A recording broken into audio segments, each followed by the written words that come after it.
Have you guys been drinking enough agua lately? Enough water? I just slammed some water, and now that it's summertime in a lot of places, water is so important because if you're dehydrated, then your blood sugars are probably going to go up, and that's not going to be good because dehydration can increase blood sugars, and it's pretty warm where I am. We're having like a mini summer in Costa Rica, and so I just realized I needed to drink some water because it literally gets so hot in here. So reminder, this is your reminder right now. If you need to drink some water, if you've forgotten, it's so easy to do. Drink some water. It's good for you. So in other news, I am feeling a lot better today, but I recently got a really bad overuse injury. It's the second one in the last year that pretty much, because I got one in September. And it was so dumb how it happened. I think I've talked about it before earlier on the podcast, like when it first happened. But the first one I had, I was bending down to deadlift. I didn't even lift the bar or anything. I was just getting into position and I tweaked something in my back. That was really bad. I couldn't even get out of bed. And then this time, again, so dumb. Here's what I think. Well, first, what happened was it was my hip. I think it was like I don't even know what muscle, but I think it was like my SI joint actually. But anyways, it was my hip, and I was using the exercise bands, and I was doing like side adductor exercises, and it was totally fine. I had a super great workout. And then the next day, again, could barely get out of bed. I was using crutches, you guys, so it was not good. But I think what had happened this time was back in April, I think, I started increasing my step count, and I've just been doing so much more. Like I increased slowly, but not slow enough, because if you're anything like me, I tend to go hard right off the bat, and it feels good, right? But then it catches up to you, and I can't blame it on being 30 because my previous overuse injury was before I even turned 30. So it's not that. And this could be a whole new, like a different podcast episode altogether, but diabetes, type 1 diabetes, I can't even talk, but it increases your chance of overuse injuries. And so it's just something to be aware of and to be careful of. But anyways, today we are going to be talking about, just going to be answering some of your guys' questions that have come through. So for those of you guys who submitted cues to me, thank you. And there's a few questions that we are going to dive into. So, this is from IG, and the very first question that we have today is cost of living in Costa Rica vs versus the United States. And I guess this is two questions. Do you have easy access to T1D supplies? So type 1 diabetes supplies. All right, this is a really good question because I have been here for 5 months. So cost of living here, I would say, I think it totally depends where you live in the States, right? Because some places are a lot cheaper than others. In Santa Monica, where I live in California, it's definitely a lot cheaper here. Rent-wise, because you can get prices are whatever. I think it just depends what you're looking at, what your needs are, but you can get a pretty dope studio here, or even a 2-bedroom actually. There was a 2-bedroom that was for rent, my mom's friend. 2 bedrooms, had a pool, and that was like $450 a month or $500 for the 2-bedroom. So come on, that's pretty cheap. My apartment in California is way more than that, and it's a 1-bedroom with no pool. But so I would say in that sense, it is. When it comes to certain things that you want, I think it probably depends where you live, but on the Nicoya Peninsula where my mom lives, it is a bit of a a bit harder to get things here. Like they have to ship them across the water usually. I think that's the fastest way. And so prices for stuff like food even is a little bit pricier than if you were to live in the city, but it's still, so food prices are probably comparable to the United States. But then you have these people that grow organic vegetables, like huge gardens. You can get so much organic veggies and cheeses and just like so much good food for seriously probably less than half the price of organic veggies in the United States. So it just depends like what you like, what your needs are, but I would say probably Costa Rica is a little bit cheaper in terms of like the things that I like. But yeah, and it depends where you live too. So yeah, but I do think it's a little bit cheaper here. Anyways, and do you have easy access to T1D supplies? So, and this could even be helpful if you're planning on vacationing here, because I would recommend it. It's great surfing. It's a great place to be. But access is super easy. Literally, because a lot of stuff, again, I'm on the Nicoya Peninsula, so a lot of stuff is shipped from San Jose, which is the nearest like large metropolitan city. And a vial of insulin, we'll say Lantus, I got the 10 mil vial. I think it came out to be like $80 or $90 US. And then a small pen vial, the 3 mil size, is about 30, 35. I think it's like 30, maybe $34. And then I know you can get Humalog here, and you can't get Traceba here. You can get Toujeo. So there's certain things, I don't think you can get Fiosp here. So there's certain brands that you can get that are like super easy, and you don't even need a prescription. So easy access, hello, it's so easy. You can go into the pharmacy. I've been getting all my needles because I'm back using injections. Everything is super easy, accessible, and I think I'm paying a little bit more here than I would be in the States, because here I don't have insurance. In the States I do. So it depends like how good your insurance is cost-wise, but it is definitely cheaper without insurance here than it would be in the States without insurance to get insulin and stuff like that. So you can get testing strips. Like I've literally, because I've been here for so long and I wasn't planning on being here for this long originally. So I have been able to source basically everything because I had to stock up on everything. And the only thing, and I know this is the case for other countries too, like in the Middle East in certain places, it sucks, but you can't get like Dexcom and CGMs and stuff like that. They're not accessible here, which I hope that they will be soon. And so it makes me think too, because the US is so much more advanced even than Canada, right? Because certain things come out first in the States. But I would love to have like, why isn't there reps here to bring the like Dexcom and stuff? Because if people here had that, what am I trying to say? If people here had access to all of this stuff and they knew how great it was and how much it's something that can help everyone who has diabetes. So I definitely think it would be beneficial. So why it's not here, I don't know. Hopefully one day soon, that would be amazing.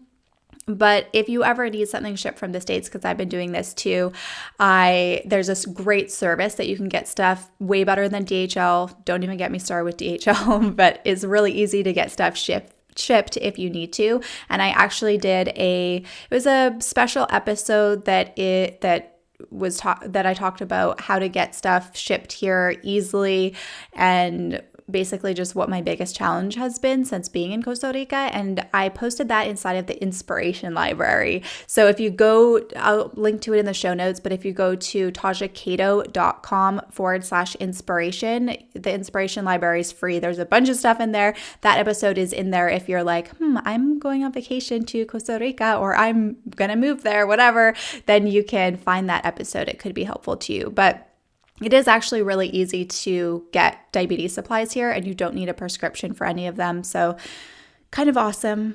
I think it's easier than getting supplies in the States. You just don't have all of the stuff that you might need, like certain insulins and stuff aren't available. Anyways, that is my experience. So I hope that helps. And second question is stress 13. What was your last A1C? It's funny because this has been a question that's been actually coming up a lot lately. And so my last A1C was 5.9, and that was in November 2019. And obviously, since I've been here, I haven't gone to get my A1C done, right? So as soon as I get back to the States, I will do that. But yeah, that was my last A1C. And then prior to that, it was a 5.4. So it went up a little bit. I think, honestly, this is what I think happened. And I know that 5.9 is not bad at all, but I was eating in a calorie deficit for a long time. And so I was losing weight. And it doesn't mean that everyone's goal is to lose weight or should lose weight to have good blood sugars, but the lower your overall body fat percentage is and the leaner you are, the more muscle you have, the more insulin sensitive you're going to be. And so I think this was a large reason why my A1C was so good, because I was just really lean. And then I started eating in a calorie surplus to put on a little bit of body fat so that I could really focus on building muscle. And that transition in getting used to my doses again while I was consuming more food, it's, it takes a bit for your body to get used to what you're doing. And so it took a little bit to dial in my doses. And I think that's why my A1C went up slightly. So that's just what I think. We'll see what it is when I get back and when I get tested. So I am interested in knowing, because I've been using the pump for a while and now I've been on injection since my pump broke here. So we will see. Very interesting. I hope it's not horrible. And then from Maddie Diapolo, I'm totally saying that wrong. Sorry, Matt. How important are diabuddies? Yes, this is a really good question. And I was thinking about this the other day because when I was growing up, no one had type 1 diabetes at the school that I went to, no one in my close circle of friends. And then back then in Canada, when you went to see the endo, it was like the pediatrician endocrinology office. So you had all of the kids kind of in the waiting room together waiting for their appointments. And I think they kind of planned it like this, which is super smart because you have all the kids and the parents together. And I actually met some really cool girls there. 2 girls who I'm still in contact with one of them, but the other one we don't talk anymore. But the girl that I don't talk to anymore, we became super good friends when we were younger. And I think it's kind of like, I would compare it to, there's 2 different kinds of people where some people are like, oh, I don't need a lot of friends. I don't need friends. I'm good.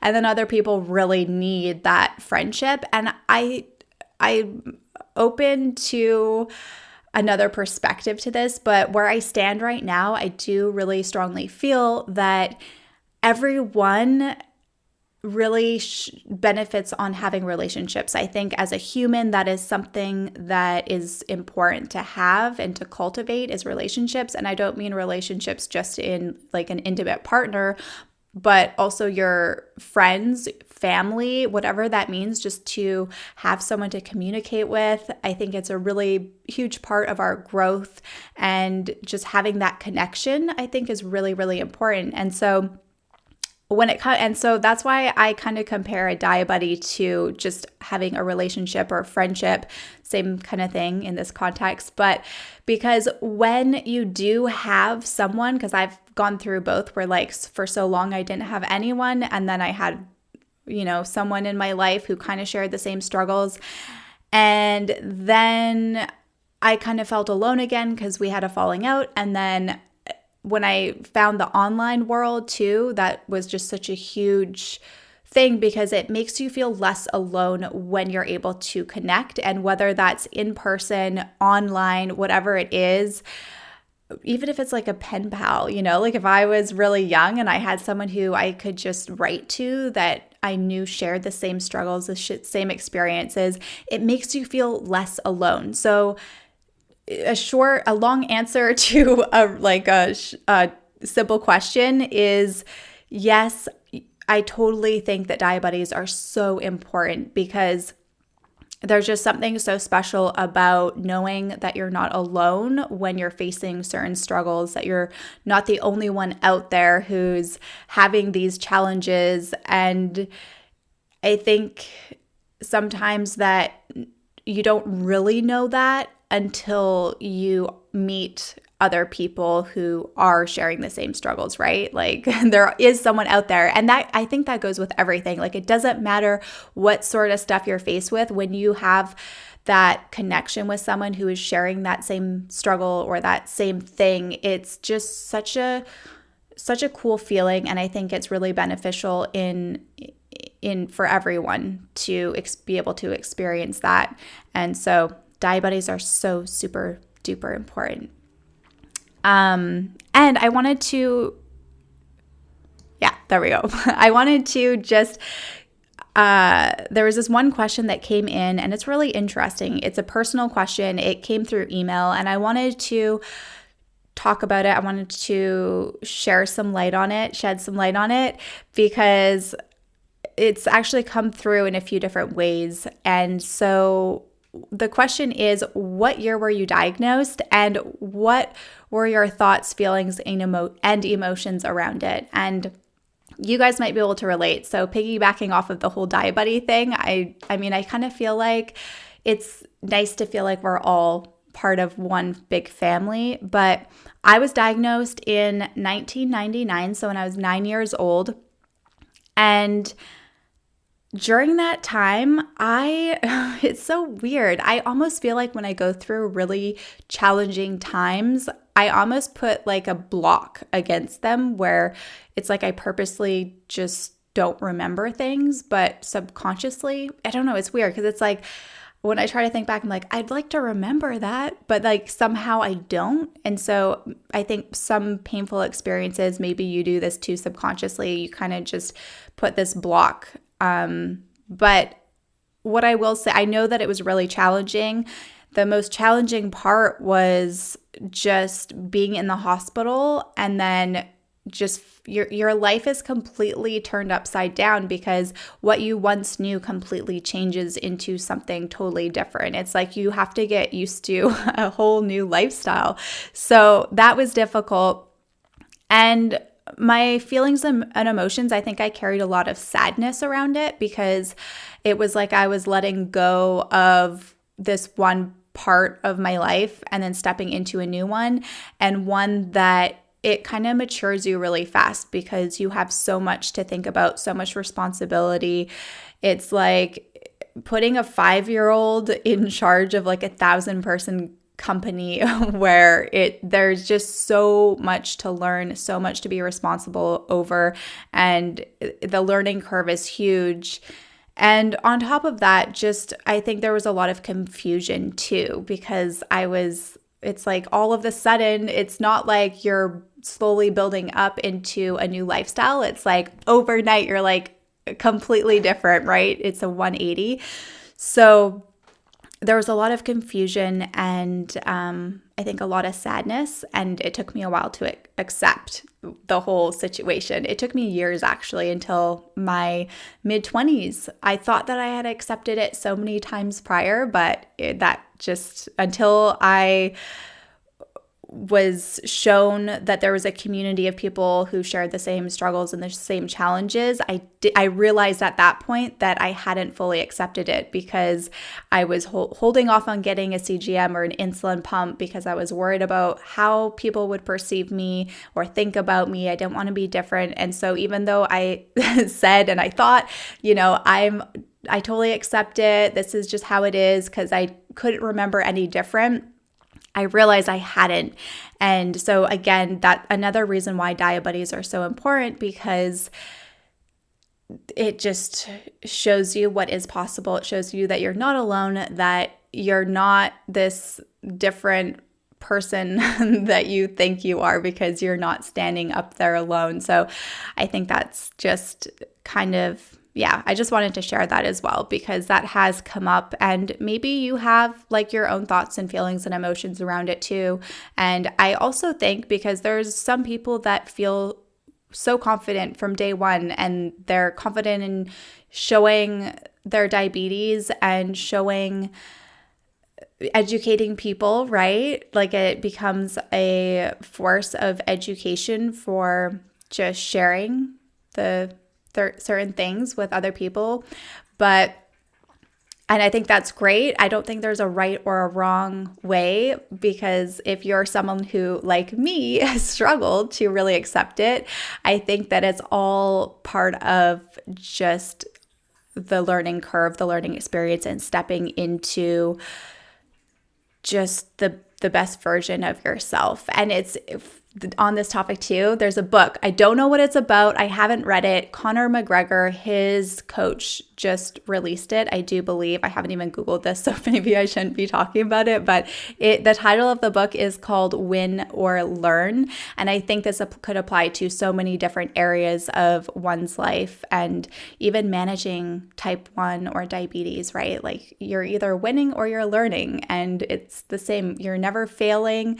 You're just learning all the time. So it kind of gives you that opportunity.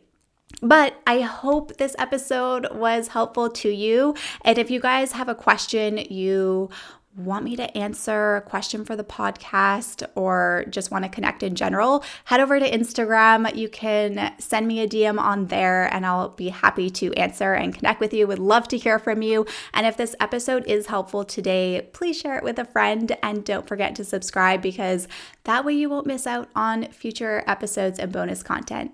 All right, bye for now.